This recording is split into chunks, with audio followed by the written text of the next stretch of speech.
sehemu kama hizi, na ile item naifuta. Sasa natafuta kama sehemu ambazo ziko kama hizi, unaivuta hii, unasogeza na unapata hapa sehemu ambayo iko wazi huko kuna nini. Huu ni katika msingi mkubwa sana katika misingi ya Ahlusunnah wal Jamaa. Naifuta na hii. Tunawaiwa. Hayapandishwi kwa Allah subhanahu wa ta'ala, ni watu wagomvi. Sasa hapo unafuata step kama zile za mwanzo. Unakuja hapa kwenye effect, unakuja denoise kwa ajili ya kutoa makelele. Unakuja mpaka kwenye denoise hapa. Ukishaibonyeza una play.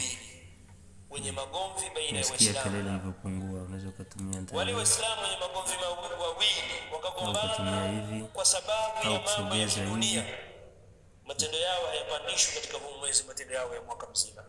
Kirudisha huko nasikia kelele. Tukataja ya kwamba nasikia kelele hizo. Hawa watu wawili hutizamiwa. Sogeza hivi na wote balance unachotaka hapa.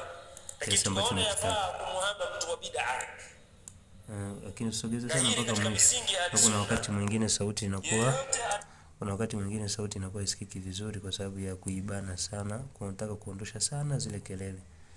Kwa hiyo unaweza kukadiria 50 au kadhaa, au unaweza ukaja mpaka hapa. Ukishamaliza inafaa kukadiria kwa mfano kama hivyo. Muda kuwa yuko mbali na sunna za Mtume. Unasubiria imalize kwa sababu ilikuwa ni ndefu. Watufanya hivi tuikatisha hii audio isiwe kubwa, ikatuchelewesha kwenye kazi tunaifanya. Utakuja pale, utakuja hapa kwenye noise, utakuja denoise, utaka apply kwa sababu tayari ilikuwa nishaianza.